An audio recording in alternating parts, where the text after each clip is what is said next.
শুভেচ্ছা দর্শক, সকলকে আমন্ত্রণ জানাচ্ছি প্ল্যানেটারি হেলথ একাডেমিয়া সুরক্ষায় প্রতিদিনের আজকের আয়োজনে, powered by KPJ Specialised hospital.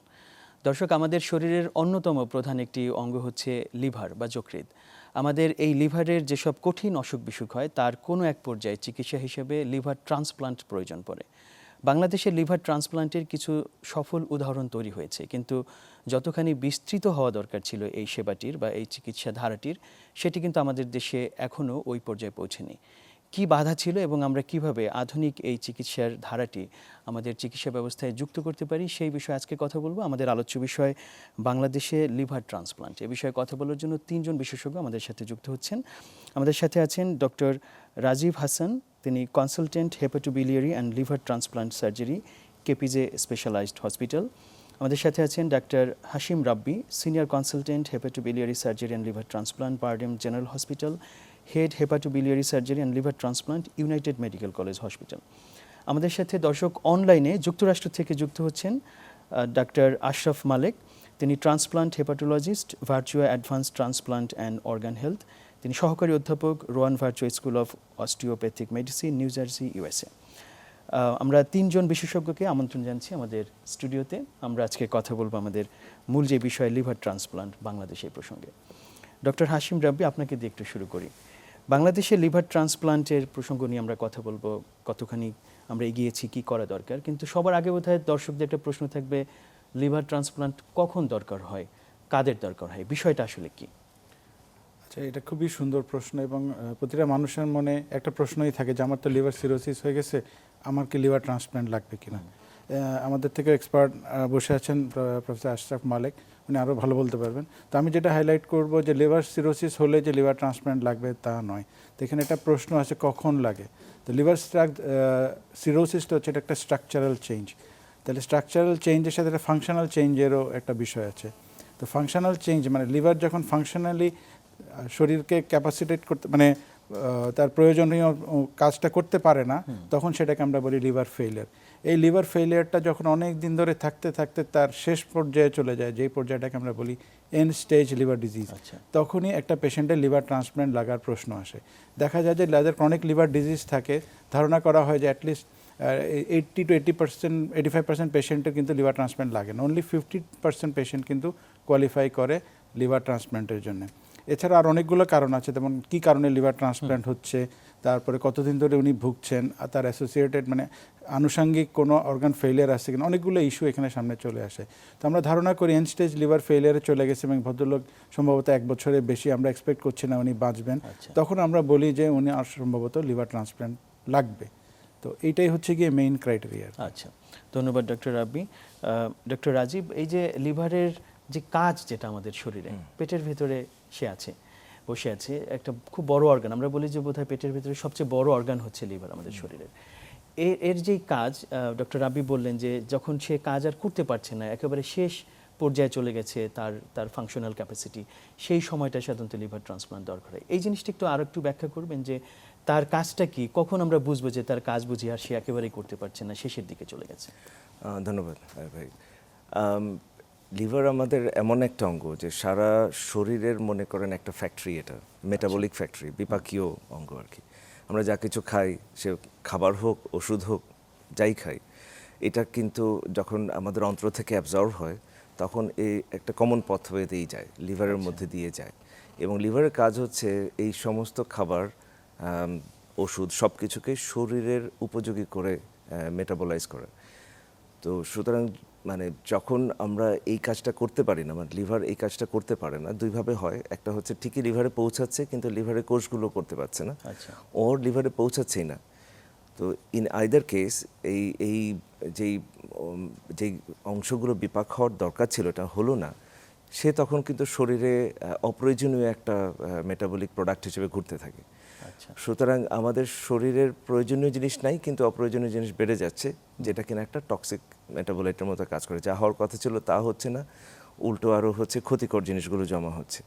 তো এরকম যখন স্যার যেটা বলেছেন সিরোসিস যখন শুরু হয়, তার মানে হচ্ছে লিভারের মধ্যে স্কার দিয়ে ভরে, যেমন একটা পোড়া রোগী যেমন চামড়া যেমন কুঁচকে যায়, সেরকম লিভারেও কিন্তু স্কার হয়ে হয়ে এই লিভারটা সংকুচিত হয়ে যায়। যার ফলে রক্ত আসলে ঠিকমতো পাস করতে পারে না, পাস করতে না পারলেই তখন এই ঘটনাগুলো ঘটে আর কি। তো ধরেন আমরা তো অনেক রোগী আসলে জানে যে তার সিরোসিস আছে, তারপরে সে হয়তো কিছু কিছু হয়তো সিমটম আছে, অনেক ক্ষেত্রেই কিন্তু অ্যাসিমটোমেটিক থাকে অনেকটা সময় পর্যন্ত আর কি। তো রোগী কিন্তু বুঝতে পারছে না যে তার এরকম হয়তো কিছুটা দুর্বলতা ফেস করতেছে, কিছুটা আসলে মানে ঠিক যেন স্বাভাবিক নাই শরীর, এমনই তার মনে হচ্ছে। কারো কারো কিন্তু কিছু পজিটিভ ফ্যাক্টর থাকে, যেমন যার হেপাটাইটিস বি ভাইরাস বা সি ভাইরাস আছে তার কিন্তু ওই ভাইরাস রিলেটেড কিছু ইস্যু আগে থেকেই থাকে। কারো হয়তো টিউমার থাকে, লিভারে যে টিউমার হচ্ছে, ক্যান্সার হচ্ছে, এগুলোর কারণেও কিন্তু এক তো ভাইরাস ধরলে সেখান থেকে ক্যান্সার হতে পারে, আবার কারো কারো ডিনোভো মানে হঠাৎ করে নতুন করে হয়েছে এরকমও হতে পারে। তো যাদের ধরেন শুধু টিউমার হয়েছে তাদের হয়তো রিসেকশন করলেই চলে, কিন্তু যার সিরোসিসের ব্যাকগ্রাউন্ডে টিউমার হয়েছে তার কিন্তু আসলে এই ট্রান্সপ্লান্টের প্রয়োজন পড়ে। তো রোগী কী করে বুঝবে আর কি যে হঠাৎ করে তার আসলে খারাপ লাগাটা বেড়ে গেছে, তার আসলে পেটে পানি চলে আসছে, মানে পেট ফুলে যাচ্ছে, হয়তো তার একবার রক্তবমি হয়েছে, অথবা হচ্ছে পায়খানার সাথে কালো রক্ত যাচ্ছে, তার মানে আসলে লিভারটা আর পেরে উঠছে না, ডিকম্পেনসেট হয়ে যাচ্ছে। এই ডিকম্পেনসেশন ইজ অ্যানাদার ওয়ে, যেটাতে আমরাও মানে ওই পর্যায়ে তার লিভার ট্রান্সপ্লান্ট ছাড়া আসলে আর তেমন কোনো ইফেক্টিভ ট্রিটমেন্ট নাই। তবে ডিকম্পেনসেশন হওয়ার আগেই যদি ট্রান্সপ্লান্ট করা যায়, অবশ্যই তার কিছু ক্রাইটেরিয়া আছে, তাহলে পরে সাকসেস রেটটা ভালো হয়। খানিকটা ব্যাপারটা এমন। আর যদি ক্যান্সার হয়, ক্যান্সারেরও কিছু ক্রাইটেরিয়া আছে, যেমন যার সিরোসিস আছে তার সাথে ক্যান্সার ডেভেলপ করছে, তার কিছু ক্রাইটেরিয়া আছে। এই ক্রাইটেরিয়া ফুলফিল করলেই আসলে ট্রান্সপ্লান্ট করে ফেলাটা জরুরি যদি আমরা কিওর চাই। আচ্ছা, অনেক ধন্যবাদ ডক্টর রাজীব। ডক্টর আশরাফ মালেক, আবারও ধন্যবাদ জানাচ্ছি আপনাকে, যুক্তরাষ্ট্র থেকে আমাদের সাথে জয়েন করেছেন। আমরা এই যে কথাগুলো শুনছিলাম যে লিভার ট্রান্সপ্লান্ট করার আসলে কিছু ক্রাইটেরিয়া আছে, কোনো পার্টিকুলার জায়গায় পৌঁছানোর পরে আপনারা সিদ্ধান্ত নিতে পারেন। এটার কি কোনো আন্তর্জাতিক কোনো গাইডলাইন আছে? আপনারা যখন করেন এই কাজগুলো যুক্তরাষ্ট্রে, কিভাবে আপনারা কোন ধরনের নীতি অনুসরণ করে আসলে লিভার ট্রান্সপ্লান্টের এই সিদ্ধান্তগুলো নেওয়া হয়? ধন্যবাদ। আসলে এটা খুব ভালো একটা প্রশ্ন করেছেন। তো এটা আসলে আমেরিকার যদি কথা চিন্তা করি সেক্ষেত্রে একটু ডিফারেন্ট, বাংলাদেশের ক্ষেত্রে ডিফারেন্ট এই কারণে, কারণ আমেরিকাতে প্রচুর লোক যারা রোগী আছেন তারা ট্রান্সপ্লান্ট লিস্টে আছেন। তো সবাই তো আর ট্রান্সপ্লান্ট আলটিমেটলি ট্রান্সপ্লান্ট মানে ওদের সার্জারি হয় না। তো একটা সিস্টেম যেটা আমেরিকায় এবং সারা পৃথিবীতে, ইউরোপে আমরা যেটাকে বলি মেল স্কোর, এটা এক ধরনের স্কোর যেটা হচ্ছে আমাদের যে পেশেন্টের রক্ত পরীক্ষা হয় সেখান থেকে কিছু রক্ত পরীক্ষার যে রেজাল্ট মানে ইয়েগুলো আসে, লেভেলগুলো আসে, মনে করেন যে একটাকে বলে বিলিরুবিন, তারপর সোডিয়াম, তারপর কিডনি ফাংশন, এগুলো দিয়ে একটা ক্যালকুলেশন করে একটা স্কোর করা হয়। স্কোর করার কারণটা হচ্ছে কারণ যাদের লিভার ট্রান্সপ্লান্ট লাগবে সবাই তো মোটামুটি তাদের উপসর্গ আছে, রাইট? যেটা রাব্বি এবং ইয়ে বললো, ডাক্তার রাজীব বললো যে পেটে পানি চলে আসে, সবারই পেটে দেখা যায় পানি চলে আসছে, কারো হয়তো জন্ডিস হয় যেটা আমরা বলি, হলুদ হয়ে যায় চোখ বা স্কিন, কারো হয়তো রক্তবমি হয়, অথবা কারো ক্যান্সার হয়, কিন্তু ক্যান্সারটা খুব আর্লি স্টেজে ক্যান্সার আর কি। তো এখন সবাইকে তো এটা একটা যেভাবে মনে করেন, আমি একটা উদাহরণ দিলাম, 15,000 16,000 লোক যারা লিভার ট্রান্সপ্লান্টের জন্য ওয়েট করছে, তো তাদের মধ্যে কাদের ট্রান্সপ্লান্টটা মানে কারা সবচেয়ে বেশি এই পেশেন্টগুলোর মধ্যে সবচেয়ে বেশি কাদের ট্রান্সপ্লান্ট দরকার এই মুহূর্তে, তো ওটা করার জন্য এই স্কোরটা ইউজ করা হয়। তো স্কোরটা হচ্ছে যাদের স্কোর বেশি থাকে, এটা সাধারণত 6 থেকে 40-এর মধ্যে মেজারমেন্টটা হচ্ছে। তো যাদের স্কোরটা বেশি থাকে তার মানে হচ্ছে তারা সবচেয়ে বেশি অসুস্থ, মানে এত সিক যে দেখা যায় তাদের 3 মাসে বাঁচার সম্ভাবনা খুবই কম। তো সেই ক্ষেত্রে তাদের প্রায়োরিটি আগে, তারা সবার আগে ট্রান্সপ্লান্টটা সার্জারি তাদের প্রায়োরিটি সবার আগে হয়। তো এটা একটা ন্যাশনাল সিস্টেম আছে, ডেটাবেস আছে, কম্পিউটারের সিস্টেম। তো সব পেশেন্টের ইনফরমেশনগুলো এখানে দেওয়া হয়, দেওয়ার পর ওটা অটোমেটিক কম্পিউটার এটাকে সিলেক্ট করে যে কে র্যাঙ্ক নাম্বার 1, কে নাম্বার 2, কে নাম্বার 3, এটা স্কোর উপর ডিপেন্ড করে ওইভাবে তাদের লিভারটা দেওয়া হয়। যেহেতু আমেরিকায় আমরা যেটা বলি ডিসিজ ডোনার, যেটা হচ্ছে যে কেউ মারা যাওয়ার আগে তার অর্গান ডোনেট করে যাচ্ছে, সেই সিস্টেম আমাদের সবচেয়ে বেশি এখানে প্রচলিত বাংলাদেশে এবং দক্ষিণ এশিয়ার অনেক দেশে সাধারণত লিভিং ডোনারটা সবচেয়ে বেশি প্রচলিত। তো সেই ক্ষেত্রে যেহেতু ডিসিজ ডোনারটা হচ্ছে সবচেয়ে বেশি প্রচলিত, সেই ক্ষেত্রে তখন এই সিস্টেমটা খুব কাজে দেয়। এবং এটা দেখা গেছে যে এই সিস্টেম ইউজ করে যাদের আসলে বেশি দরকার লাগে তারাই ট্রান্সপ্লান্ট হয়। সেই ক্ষেত্রে আমরা যাদের কম দরকার লাগে তারা ওয়েট করতে পারে, তাদের যখন স্কোরটা বাড়বে তখন তারা লিভার ট্রান্সপ্লান্ট সার্জারি করতে পারে আর কি। আচ্ছা, এইভাবে ইউজ হয়। সিরিয়াল অথবা আমরা যদি বলি যে প্রায়োরিটি যেটা সেটা সেট করা হচ্ছে যে প্রায়োরিটি হচ্ছে বেসড অন সিকনেস। ওকে, কে কত অসুস্থ সেটার উপর ডিপেন্ড করে তাদের ট্রান্সপ্লান্টটা আগে হয়, নট কে কতদিন লিস্টে আছে। কেউ যদি এমন কেউ আছে যে 1 বছর ধরে লিস্টে আছে কিন্তু তার স্কোরটা খুবই কম, সে লিস্টে থাকবে। আবার কেউ দেখা যাচ্ছে তার স্কোরটা হচ্ছে 35 বা 37, তার মানে হচ্ছে সেই পার্সনটা খুবই খুবই অসুস্থ এবং সে দেখা যাচ্ছে লিস্টে নেওয়ার পর উইদিন উইকের মধ্যে তার ট্রান্সপ্লান্ট হয়ে যাচ্ছে। আচ্ছা, ধন্যবাদ ডক্টর আশরাফ মালিক। আমরা কিছুটা প্রিন্সিপালের ব্যাপারে ধারণা পেয়ে গেলাম। আমরা এবার একটু আবার আসবো ডক্টর হাশিম রাব্বি। আমরা লিভার ট্রান্সপ্লান্টের খুব বেসিক কিছু জিনিস আমরা জেনে নিয়েছি, কিন্তু ট্রান্সপ্লান্ট বাংলা যেটাকে প্রতিস্থাপন বলে, এটা একজন মানুষের লিভার তো একটা বড় একটা অর্গান আমাদের শরীরের ভেতরে আছে। লিভার ট্রান্সপ্লান্টের সময় কি যদি কারো লিভার ট্রান্সপ্লান্ট দরকার হয়, তার লিভার কি পুরোটা কেটে ফেলে নতুন করে কোনো একটা কিছু দেওয়া হয়? কার কাছ থেকে দেওয়া হয়? আর একজনের কাছ থেকে যে আমি নেব সেই ব্যক্তি কে হতে পারে? তার থেকে কতটুকু লিভার নেওয়া যেতে পারে? তার জন্য তো লিভার প্রয়োজন আছে। এই বিষয়টা আরেকটু যদি ব্যাখ্যা করি দর্শকদের জন্য। খুবই একটা গুরুত্বপূর্ণ প্রশ্ন। লিভার একটা যেটা বললো দ্য লার্জেস্ট সলিড অর্গান, ঠিক আছে? সলিড অর্গানগুলোর মধ্যে সবচেয়ে বড় একটা অর্গান, যেটা একটা মাত্র অর্গান যেটা রিজেনারেট করে, মানে একটা অংশ কেটে ফেলে দিলে আবার তৈরি হয়। আচ্ছা, তো এইটাই হচ্ছে গিয়ে লিভার ট্রান্সপ্লান্টের মেইন প্রিন্সিপাল, যে লিভার রিসেকশন এবং লিভার ট্রান্সপ্লান্টের। তো যেটা হেলদি লিভার বলি আমরা, যে একদম কোনো সমস্যা নেই, হেলদি লিভারে বলা হয় 70 to 80% পর্যন্ত কেটে ফেলে দিলে আবার ওই রেস্ট অফ দ্য যে রিমেইনিং লিভার থাকে সেখান থেকে আবার কিন্তু রিজেনারেট করতে পারে। কতটুকু ওই মানুষটার যতটুকু প্রয়োজন সেটা অনুযায়ী দেখা যায় 6 থেকে 8 সপ্তাহের মধ্যে আবার সেটা ভরে যায়। হ্যাঁ, সেটা কি একদম প্রকৃত আকার পায় কি প্রকৃত আকার পায় না, সেটা কিন্তু আরেকটা চ্যাপ্টার। হ্যাঁ, কোনো সময় প্রকৃত আকার পায়, কোনো সময় প্রকৃত আকার পায় না, বেশিরভাগ সময় একদম অ্যাকুরেটলি ওরকম হয় না। কিন্তু লিভারের যেটা আরেকটা সমস্যা, সবার তো একদম 100% পারফেক্ট লিভার থাকে না, সেটার মধ্যে ফ্যাটি চেঞ্জ থাকে, কিছু আদার ইস্যুস থাকে, কিছু ক্রনিক হেপাটাইটিস থাকে। তাহলে দেখা গেছে যে ন্যাশ, আমাদের যে ফ্যাটি লিভার বলি, এটার জন্য অনেক সময় লিভারের কোয়ালিটিটাকে একটু কম্প্রোমাইজ থাকে। তার মানে এখানে কোয়ালিটি এবং কোয়ান্টিটি দুইটা ইস্যু আছে। আচ্ছা, দেখা যাচ্ছে যদি কোনো একটা সিরোটিক লিভার থাকে তখন আপ টু 60% পর্যন্ত কেটে ফেলে দেওয়া যায়, কিন্তু লিভার ট্রান্সপ্লান্টের ক্ষেত্রে প্রিন্সিপালটা একটু ডিফারেন্ট। এখানে লিভারের দুইটা অংশ কিন্তু 3টা মেইন ভেইন দিয়ে নিয়ন্ত্রণ করা হয়, যেটাকে আমরা বলি right hepatic vein, middle hepatic vein এবং লেফট হেপাটিক ভেইন। তাহলে আমরা যখন একটা লিভার রিসিপিয়েন্ট বলি, যার লিভারটা ফেলে দেওয়া হবে, তারটা পুরোটা ফেলে দেওয়া হবে, আর একজন সুস্থ মানুষের কাছ থেকে লিভারটাকে নেওয়া হবে।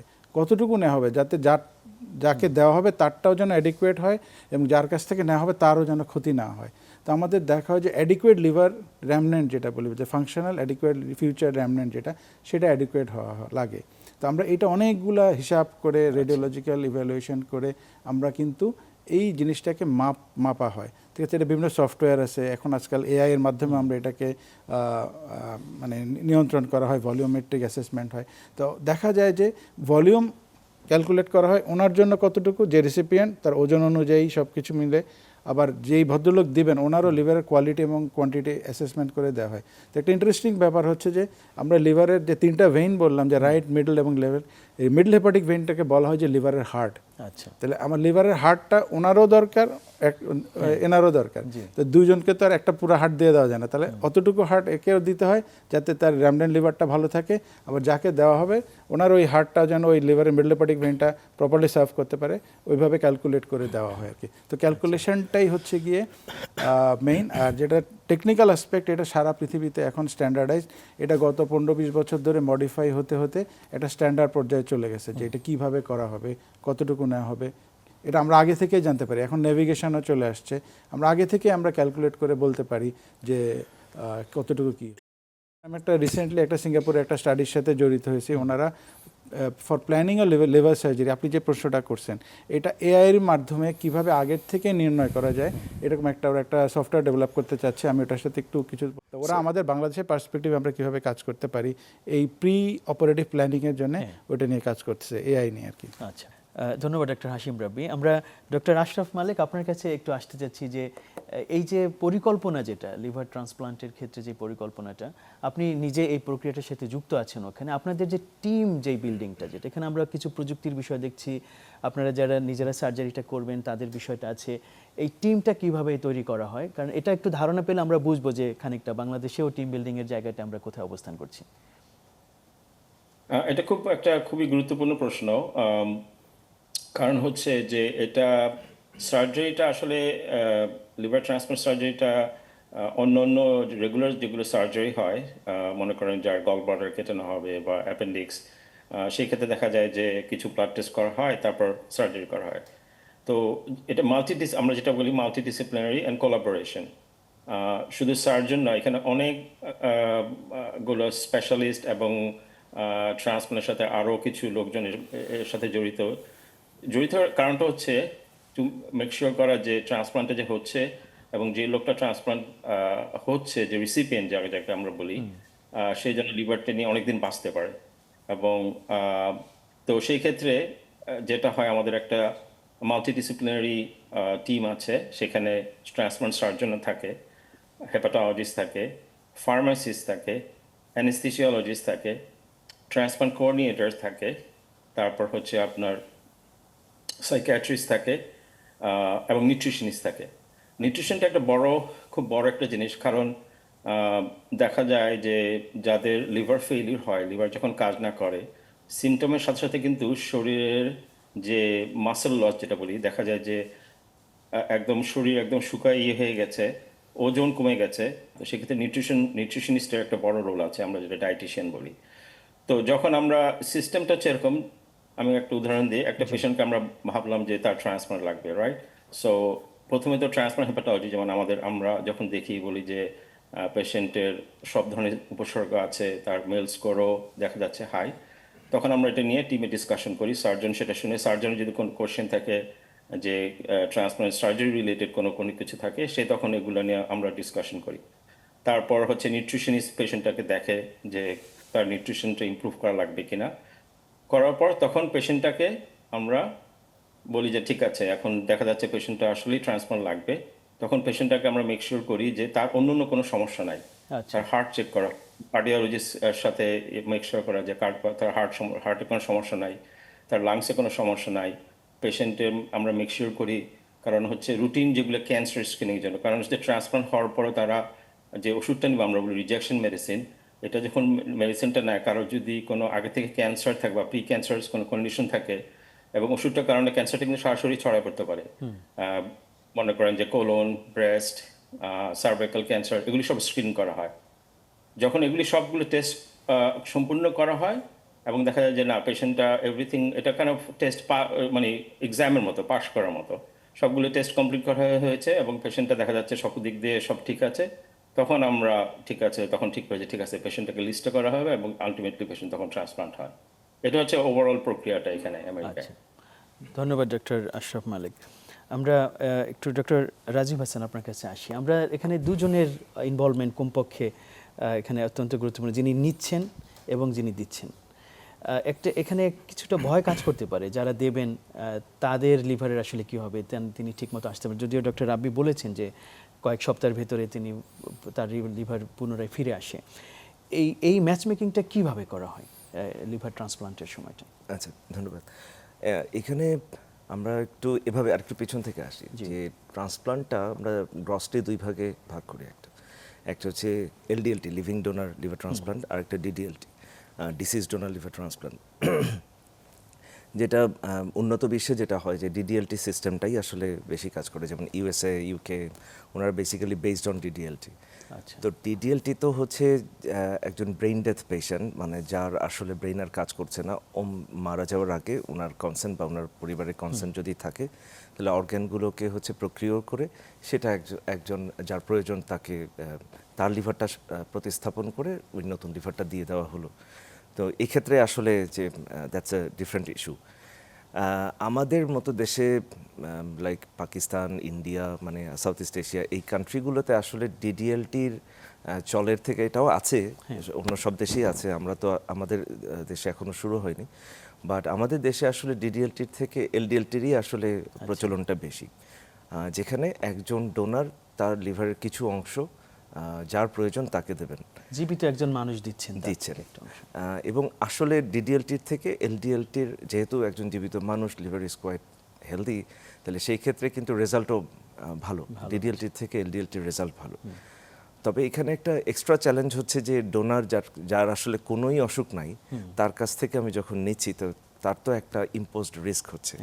তো এই রিস্কটাকে আসলে মিটিগেট করাটা একেবারেই আটমোস্ট ইম্পর্ট্যান্ট। মানে হচ্ছে যে কোনো এলডিএলটি প্রোগ্রামের প্রথম কাজ হচ্ছে যে ডোনারের সেফটি এনশিওর করা, কারণ ডোনার তো ভলান্টারিলি এসে দিচ্ছেন, তার যেন জীবন কোনোভাবে ঝুঁকির মুখে না পড়ে।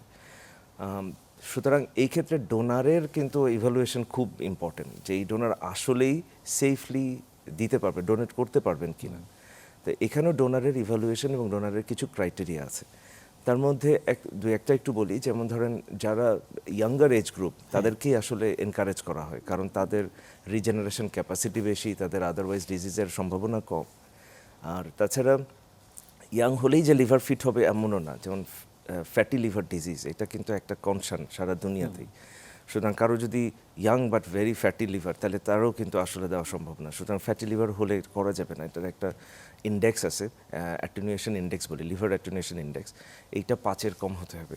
তো এরকম আরও কিছু ক্রাইটেরিয়া আছে। তার কোনো রকমের কোনো অসুখ থাকা যাবে না।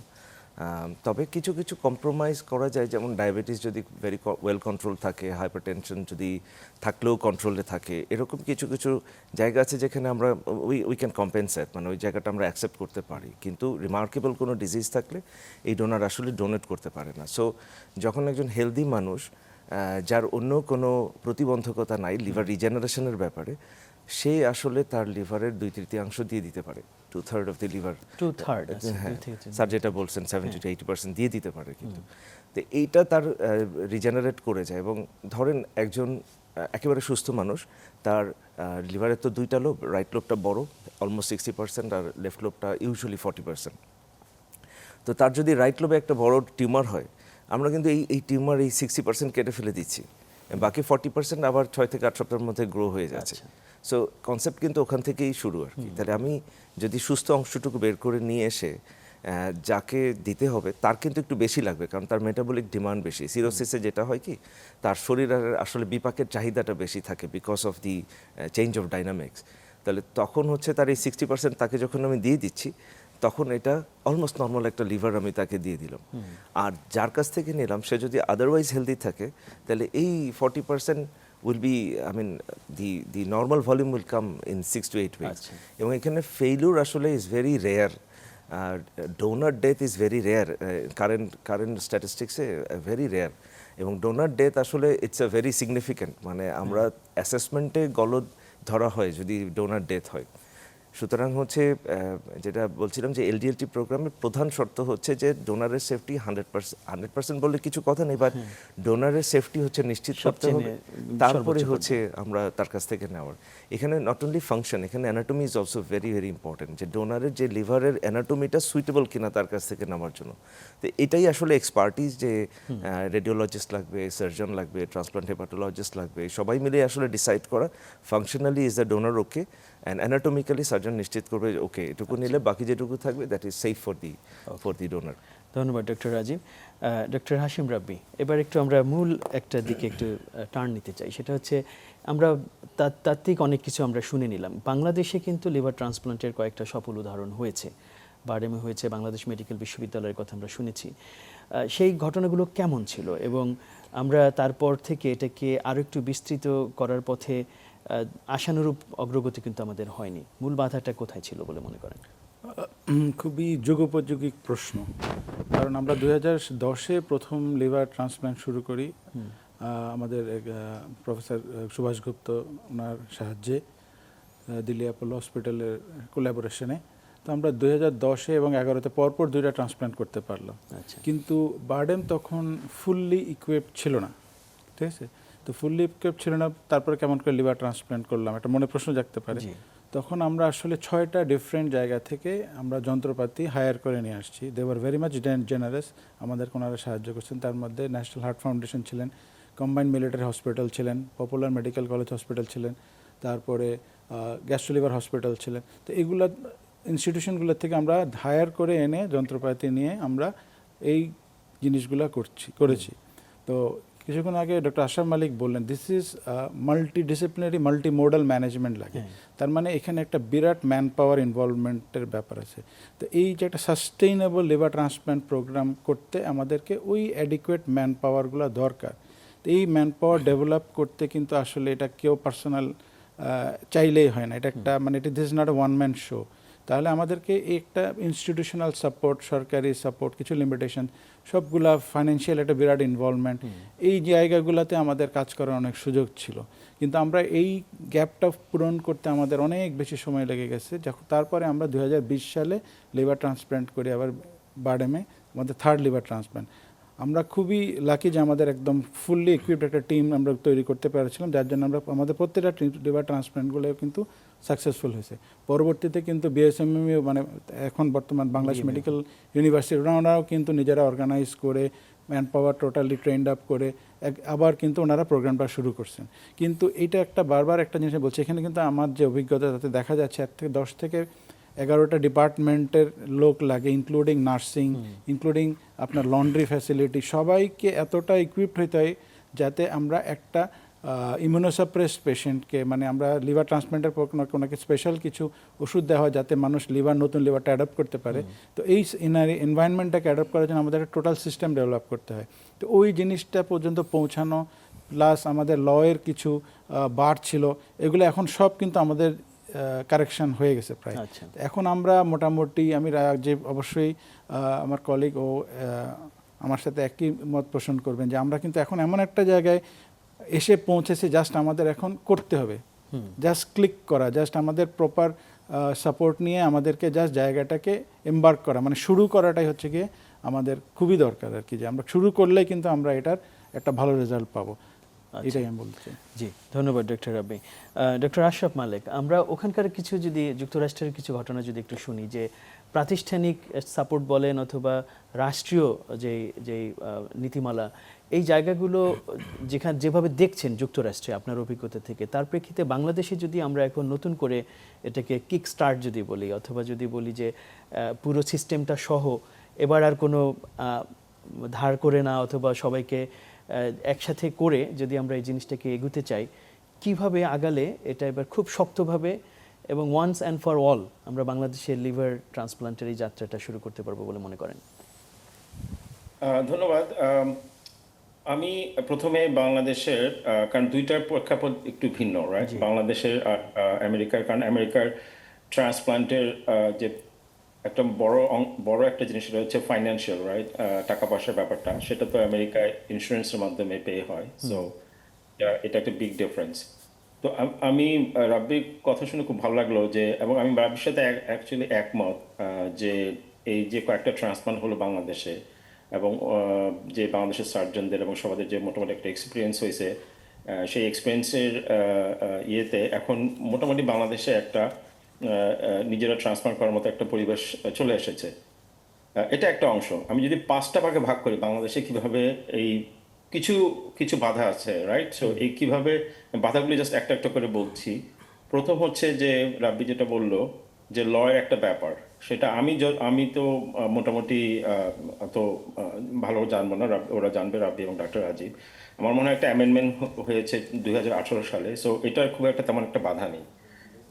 বাংলাদেশে যেটা দুইটা জিনিস, একটা হচ্ছে আমার মনে হয় যে বাংলাদেশে যদি সাস্টেইনেবল ট্রান্সপ্লান্ট প্রোগ্রাম করার জন্য যেটা দরকার, সেটা হচ্ছে যে প্রথমে আমাদেরকে ফোকাস করতে হবে যে 1টা বা 2টা সেন্টার, যে এবং ওই সেন্টারে এক্সপিরিয়েন্সড সার্জন, হেপাটোলজিস্ট এবং তাদের আইসিইউ ইন্টেন্সিভিস্ট, নার্সেস একটা বড় জিনিস। বাংলাদেশের নার্সের একটা বড় দরকার লাগবে, কারণ দেখা যাচ্ছে বাংলাদেশে নার্সিং ইনস্টিটিউশন কিছু আছে, আমি জানি না এখন কি অবস্থা, কারণ you need really a train nurse in ICU setting, এটা একটা বড় জিনিস। তারপর হচ্ছে ফার্মাসিস্ট, প্যাথোলজিস্ট, কারণ ট্রান্সপ্লান্ট হওয়ার পরে কিন্তু একটা প্যাথোলজিস্টের খুব গুরুত্বপূর্ণ ভূমিকা আছে, কারণ দেখা যাচ্ছে পেশেন্ট যখন আসে তখন হয়তো লিভার টেস্টটা অ্যাবনর্মাল দেখা যাচ্ছে, তখন কিন্তু প্যাথোলজি দিয়ে আমাদের ম্যাক্সিমাম ট্রান্সপ্লান্ট পেশেন্টের মানে বায়োপসি করে আমরা বুঝতে পারি যে আসলে কোথায় মানে সমস্যাটা হচ্ছে, কেন কাজ করছে না, এটাকে রিজেকশন না অন্য কোনো কিছু, রেডিওলজিস্ট একটা বড় জিনিস, তো ট্রেনিং এর একটা বড় অংশ। আরেকটা যেটা আমার কাছে মনে হয় বাংলাদেশের ক্ষেত্রে একটু বাধা আছে, সেটা হচ্ছে একটা ধর্মীয় এবং কালচারাল। বাংলাদেশে আমার মনে হয় বাংলাদেশে একটা বড় ন্যাশনাল ক্যাম্পেইন করতে হবে, যেটা আপনি শুরু করেন যে মনে করেন ধর্মীয়ভাবে যদি আপনি আমাদের মুসলমান চিন্তা করেন, ইমামদের বা যারা আছে, মিডিয়ার একটা বড় ভূমিকা থাকতে পারে হিন্দুদের ক্ষেত্রে, যাদের মানে এই ধর্মীয় এবং কালচারাল যে বাধাটা, যে মানুষ কিন্তু অনেকে এটা সম্বন্ধে পুরোপুরি অবগত না, তাই জি। না, যে কিভাবে কাজ করে এটা, আমি দিয়ে দিচ্ছি আমার একটা অংশ কেটে দিয়ে দিচ্ছি, বা যে পাচ্ছে সে ভাবতেছে আচ্ছা নতুন একটা লিভার পাচ্ছি আমি, এটা কি কি হবে। তো এই এই জিনিসগুলো, বাধাগুলো কিন্তু একটা বড় জিনিস, একটা একটা ক্যাম্পেইন করতে হবে, অ্যাওয়ারনেস যেটা আমরা বলি। সো সেটা একটা বড় জিনিস, আমি বলবো যে এই জিনিসটাকে ইয়ে করতে হবে। থার্ড হচ্ছে, লাস্ট হচ্ছে ফাইন্যান্সিয়াল একটা অ্যাকচুয়াল সার্জারিটা আমার মনে হয়, বা এই যে পুরো সেট আপটা, সরকারের একটা বড় ভূমিকা থাকবে এখানে আসলে, ফাইন্যান্সিয়ালি ইনিশিয়াল ফাইন্যান্সিয়াল ইয়েটা, যে কারণ সরকারের সাপোর্ট ছাড়া মানে এটা সাস্টেইন করা, একটা দুটো করা যাবে কিন্তু সাস্টেইন করা খুবই ডিফিকাল্ট হবে। এবং ট্রান্সপ্লান্ট হওয়ার পরে যে ওষুধগুলো নিতে হবে এটা, এবং লাইফ লং নিতে হয়, সারা জীবন নিতে হবে। এবং ওষুধগুলো যে প্রোভাইড করা, যে মেকশিওর করা যে ওষুধগুলো নিচ্ছে। আমার অনেক পেশেন্ট আছে যারা 20 বছর 25 বছর হয়ে গেছে, চিন্তা করে 50 বছর তার ট্রান্সপ্লান্ট হচ্ছে, এখন 75, দিব্যি কাজ করছে। এই যে এই জিনিসগুলো অ্যাওয়ারনেসকে মানুষকে বলা, যে ট্রান্সপ্লান্ট হওয়া মানে না যে হওয়ার পরে সে দ্যাটস ইট, তার কোনো আর কোনো কাজ করা লাগবে না, সে কিন্তু একদম নর্মাল জীবনে ফিরে যাবে এক হিসাবে। সেটাই। কিছু সতর্কতা অবলম্বন করতে হবে। বাট আমার মনে হচ্ছে এই জিনিসগুলো বড় একটা, এই কয়েকটা যে পয়েন্টগুলো বললাম, এগুলো নিয়ে কাজ করতে হবে। আর আমাদের তো আলহামদুলিল্লাহ এই অনেক ভালো সার্জন আছে। আমি হাসিমকে খুব ভালো করে চিনি, is a very good surgeon. রাজীবের কথা অনেক শুনেছি। তো এরকম আর অনেক স্পেশালিস্ট আছেন, এক্সপার্টিজ আছেন। তার সাথে আরো যারা, আমি বললাম যে কিছু ট্রেন লাগবে, এবং এই বাকি যে জিনিসগুলো বললে, এগুলো করলে মনে হয় জিনিসটা সাস্টেনেবল হবে, এবং এটা সরকারের একটা সরকার হেল্প ছাড়া আমার মনে হয় না এটা হবে। জি, অনেক ধন্যবাদ ডক্টর আশরাফ মালিক। আমরা প্রায় শেষের দিকে। ডক্টর রাজীব হাসান, একটা খুব গুরুত্বপূর্ণ পয়েন্ট এসেছে যে যেহেতু এটা খুবই স্পেশালাইজড একটা বিষয়, বাংলাদেশের রিসোর্সেরও স্বল্পতা আছে, জিনিসটা অনেক বেশি বিস্তৃত না করে কিছুটা কনসেন্ট্রেট একটা এফোর্ট নিলে হয়তো ভালো, যে নিজেরা এক্সপার্টিসগুলো একসাথে করা। আপনি নিজে অনেক দিন ধরে এই বিষয় নিয়ে কাজ করছেন, নানান পর্যায়ে কাজ করছেন, ডক্টর হাশিম রাব্বিও আছে। নিজেদের ভেতরে কি মনে হয় যে যদি এরকম 2-3টা জায়গায় খুব সুন্দরভাবে জিনিসটা তৈরি করা যায়, আপনারা যারা এই বিষয়ে নেতৃত্ব দিচ্ছেন তারা কি ভাবছেন, কিভাবে এই প্রচেষ্টাগুলোকে একসাথে করে আগানো যায়?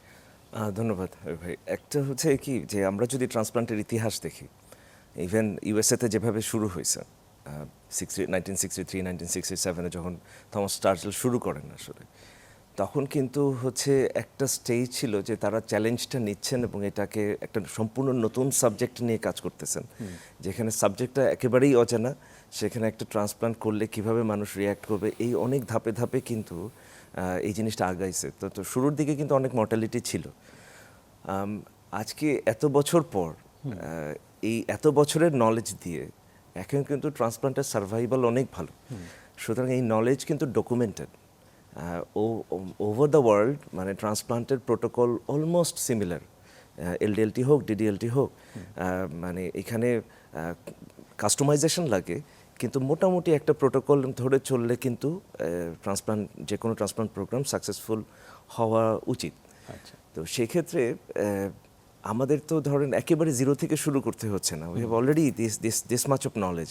এবং যে এক্সপার্টিস যারা বলেন, যে যেমন মালিক স্যার যেটা বললেন, যে তাদের ওখানে এক ধরনের এমন একটা, ওনারই পেশেন্ট আছে যে 20-30 বছর বাঁচতেছে, এরকম আরও, মানে it is normal life after transplantation. যেই মানুষটা মরে যেত, সেই মানুষটা এখন হেঁটে চলে বেড়াচ্ছে, কাজ করে বেড়াচ্ছে। সো আমরা এটাকে বলি ডেড ম্যান ওয়াকিং, এরকম একটা স্লোগান আমরা আসলে আমাদের ট্রেনিং পিরিয়ডে বলতাম আর কি। তো যেটা হচ্ছে যে অ্যাওয়ারনেস তো আছেই, মানুষ কিন্তু যথেষ্ট অ্যাওয়ার এখন, তার যেহেতু ইনফরমেশনের যুগ এখন, তারা কিন্তু জানে যে তার আত্মীয়ের ট্রান্সপ্লান্ট লাগবে। আমাদের কাছে যে রুগীগুলো আসে, তারা কিন্তু ট্রান্সপ্লান্টের জন্যই আসলে আশা করে আসে। আচ্ছা, তা আমাদের দেশের মানুষ কি করছে এখন, পার্শ্ববর্তী দেশে যাচ্ছে, দূরে কোথাও যাচ্ছে, তারা ট্রান্সপ্লান্টটা ওখানে গিয়ে করাচ্ছে। প্রবলেমটা হচ্ছে এই ফাইন্যান্সিয়াল কনস্ট্রেন্টটা। আমরা এটাকেই হয়তো গ্রসলি দেখছি ফাইন্যান্সিয়াল কনস্ট্রেন্ট, কিন্তু একটা মানুষ যখন যাচ্ছে তার ডোনারকে সাথে করে নিয়ে যাচ্ছে, সাথে আরও 2-4 জন যাচ্ছে, 2জনকে সেবা করার জন্য, লট অফ হ্যাসেল আসলে। তো সুতরাং গ্রসলি যতটুকু ফাইন্যান্সিয়াল কনস্ট্রেন্ট দেখি তার থেকেও কিন্তু কনস্ট্রেন্ট অনেক বেশি। সেই ক্ষেত্রে আমরা যদি এটাকে একটা ন্যাশনাল ক্রাইসিস চিন্তা করি যে আমার দেশের মানুষ এই দেশে চিকিৎসা না পেয়ে অন্য দেশে তাকে যেতে হচ্ছে, অ্যান্ড আমরা এত ধরেন এখানে বাংলাদেশে আজ কার্ডিয়াক সার্জারি শুরু হয়েছে কত বছর, যখন শুরু থেকে এ পর্যন্ত আমরা কিন্তু খুব ব্যর্থতার গল্প শুনিনি এখানে। আমরা যখনই এই দেশে শুরু হয়েছে তখন থেকে কিন্তু ক্রমাগতভাবে সাকসেসের রেট বাড়ছে, কিন্তু একটা সময় ধারণা ছিল হার্টের সার্জারি করতে হলে বাইরে যেতে হবে, কিন্তু সেই জিনিসটা কিন্তু এখানে সম্ভব হয়েছে, আজকে আমাদের দেশের ডাক্তাররা করতেছেন। সামওয়্যার হ্যাজ টু স্টার্ট আর কি, এবং আমাদের দেশের যে এক্সপার্টিস আছে তাদের উপরে আমাদেরকে ভরসাটা যদি না আনতে পারি তাহলে এই সাস্টেনেবল প্রোগ্রাম করাটা তো মুশকিল। কারণ হচ্ছে একটা ট্রান্সপ্লান্ট একটা লম্বা প্রক্রিয়া, তার মানে হচ্ছে একটা পেশেন্ট ট্রান্সপ্লান্ট করতে হবে কি না সেখান থেকে শুরু করে তাকে প্রিপেয়ার করে নিয়ে ট্রান্সপ্লান্ট করে তারপরে তাকে ফলো আপে রাখা, এই পুরো প্রক্রিয়াটা যেই টিমটা দেখবে সেই রকম একটা টিম বারবার বাইরের দেশ থেকে নিয়ে আসা তো আসলে অসম্ভব ব্যাপার, কারণ তারাও তো ওখানে ট্রান্সপ্লান্ট করতেছে।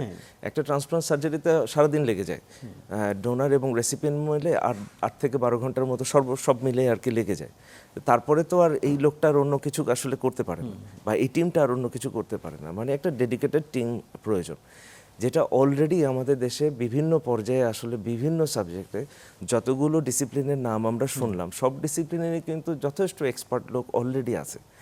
তার মানে কি এখন শুধুমাত্র আমাদের কিছু সেন্টার দরকার যেটাতে আসলে সবাই একসাথে কাজ করা যাবে। তার জন্য অলরেডি তো বিএমইউতে একটা খুব ভালো যে আমাদের যে super speciality hospital, Bangladesh super speciality hospital যেটা আছে বিএমইউতে, ইটস মোর দ্যান এনাফ, মানে এত সুন্দর একটা ইয়ে। তারপরে বারডেম তো অলরেডি দে হ্যাভ প্রুভেন যে দে ক্যান ডু ইট। সুতরাং আমরা যদি বলি সরকারি আছে, বেসরকারি আছে, আমরা বারডেম ছাড়াও যদি আরও 2-1টা প্রাইভেট প্রতিষ্ঠানের নাম বলি, যেমন স্যার আছেন, রাব্বি স্যার আছেন ইউনাইটেডে, ওখানে আমরাও কানেক্টেড আছি। ইউনাইটেড ইজ অলসো প্রিপেয়ার্ড, মানে তাদের তো ইনফ্রা আছে, আপনার হসপিটাল সেখানেও আপনারা কেপিজে স্পেশালিস্ট হসপিটাল, আমরাও আসলে ম্যান পাওয়ার তৈরি করতে আমরা যেমন আমাদের ট্রেনিংটা ইন্ডিয়াতে আমরা পাঠিয়ে করে নিয়ে আসছি, from the transplant surgeon to the nurses, আমরা অলমোস্ট 25 জনকে আমরা ট্রেনিং করায় নিয়ে আসছি। তা আমি বলছি কি যে মানুষগুলো আছে যেটা এখন নাই, যে সেন্টারটাকে এবং জিনিসগুলোকে কানেক্ট করে, আর ফাইন্যান্সের যে ব্যাপারটা, ফাইন্যান্স করতে পারে এমন অনেক রোগী আছে, এরা তো বাইরেই যাচ্ছে, তাদের এখন দরকার একটা ভরসার জায়গা। আরেকটা হচ্ছে যে অবশ্যই গভর্নমেন্ট স্কিম দরকার, কিন্তু গভর্নমেন্টেরও সীমাবদ্ধতা আছে, তাদেরকেও সময় দিতে হবে একটা প্রোগ্রাম লঞ্চ করার জন্য। বাট মিনওয়াইল একটা ইনস্টিটিউশন কিন্তু ক্যারি করতে পারে, যেমন আমি ইউনাইটেড কিন্তু ক্যারি করার জন্য আগ্রহী, কেপিজে ক্যারি করার জন্য আগ্রহী। তাহলে সরকারের এই আগ্রহটাকে যদি মূল্যায়ন করতে পারে, যে একটা সেন্টারকে অ্যাপ্রুভাল দেওয়া, আর এখানে একটু জাস্ট পুনশ্চ বলে রাখি যে কোনো সেন্টার যদি ট্রান্সপ্লান্ট করার মতো করে তাদের নিজের কনফিডেন্স না আসে, it is impossible for liver transplant, kidney transplant হতে পারে, কিন্তু লিভার ট্রান্সপ্লান্ট করতে হলে ইনস্টিটিউশনকে কনফিডেন্ট হইতে হবে, আর তাকে কিন্তু আসলে মানে তার আর্মামেন্টারিয়ামগুলো রেডি থাকতে হবে। Logistics and man power ready না করে কেউ হঠাৎ করে ট্রান্সপ্লান্ট করে ফেলবে liver, it is not possible. সুতরাং যে কেউ যদি অ্যাপ্লাই করে যে আমার ট্রান্সপ্লান্ট সার্জারির জন্য আমরা আগ্রহী, তার মানে তার কিন্তু এই সিচুয়েশনটা তৈরি হয়েছে। এখন সরকার যদি এখানে হেল্প করে, যে আচ্ছা সেন্টারগুলোকে অ্যাপ্রুভাল দিলাম, you get prepared, this is your law, কারণ 25 সালেও একটা অ্যামেন্ডমেন্ট হয়েছে উইচ ইজ কোয়াইট ফ্রেন্ডলি, কিছুরই কমতি নাই। এখন শুধু সরকার যদি আমাদেরকে বলে যে ঠিক আছে ইউনাইটেড তোমরা করতে পারবে, তাহলে ইউনাইটেড কিন্তু শুরু করে দিতে পারে within 1 to 2 to let's say 3 months, within 3 months কিন্তু সেখানে সম্ভব। কেবিজেকে যদি বলে KBJ can start in 3 months। So এটা যদি একটু ডাইভার্সিফাই করতে পারি এবং সরকার যদি আমাদের উপর একটু ভরসা রাখেন, আশা করি যে transplant is not that far. রাজীবকে একটু কোশ্চেন করি যে একটু ভালো কথা এখানে বলেছে যে সরকারের একটা অনুমতি লাগবে, এই অনুমতিটা কি এটা কি দেওয়া হচ্ছে না? মানে আমি এই জিনিসটা বুঝতে পারছি না, যে যেহেতু ইউনাইটেড এবং KVG already prepare to do transplant, তো এখানে অনুমতিটা মানে কেন, মানে এখানে বাধাটা কোথাও, সরকারের অনুমতির বাধাটা কোথায় এখানে?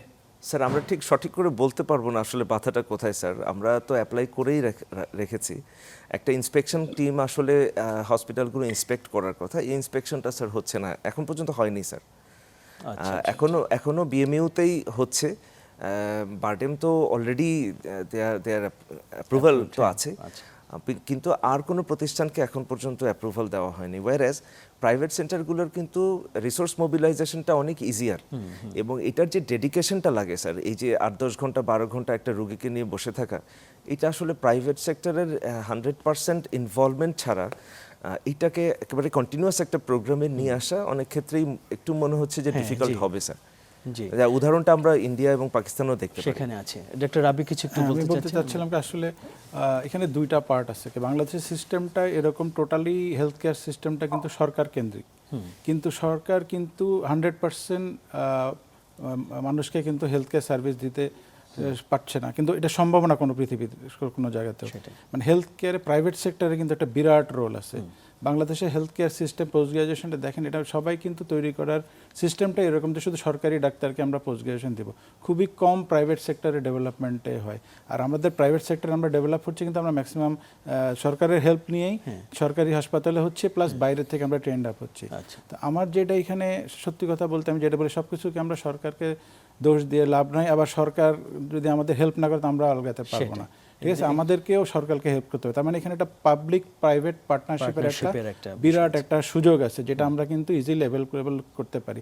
এবং এখন যেসব সরকারগুলো গত কয়েক বছর ধরে আমরা দেখতে পাচ্ছি যে অ্যাডমিনিস্ট্রেশন কিন্তু আমাদেরকে হেল্প করতে চাচ্ছে, কারণ এই যে রিসেন্ট অ্যামেন্ডমেন্টগুলো যেগুলো হয়েছে আমরা দেখছি আমাদেরকে হেল্প করার জন্যই, যে এই প্রাইভেট সেক্টরটাও আসুক। আমরাও কিন্তু একটা জিনিস বুঝতে পারি যে একটা দেশে যখন লিভার ট্রান্সপ্ল্যান্ট শুরু হবে কিন্তু পুরা হেলথ কেয়ার সিস্টেমটাই ডেভেলপ হয়ে যাবে।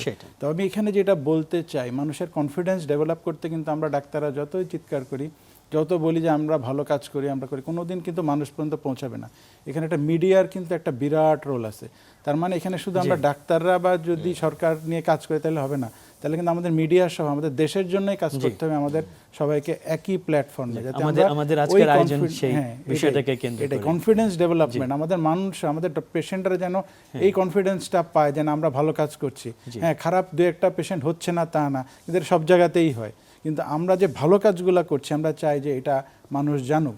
এবং আমরা কনফিডেন্টলি বলতে পারি we are doing good surgeries, we are treating difficult cases, এবং আমাদের সাথে অনেকগুলো পেশেন্ট আমরা কিন্তু এখন আশরাফ মালিক ভাই জানেন, ওনার সাথে আমরা কিন্তু কম্বাইনলি অনেকগুলো পেশেন্ট ম্যানেজ করছি বিদেশের ওনাদের হেল্প নিয়ে। তার মানে আমাদের কিন্তু দেশে যারা বাইরে আছেন এক্সপ্যাট্রিয়েটস, আমরা যারা আছি তারা কিন্তু আমাদেরকে হেল্প করার জন্য এগিয়ে আসতেছেন, তারা কিন্তু একই প্ল্যাটফর্মে আমরা কাজ করছি।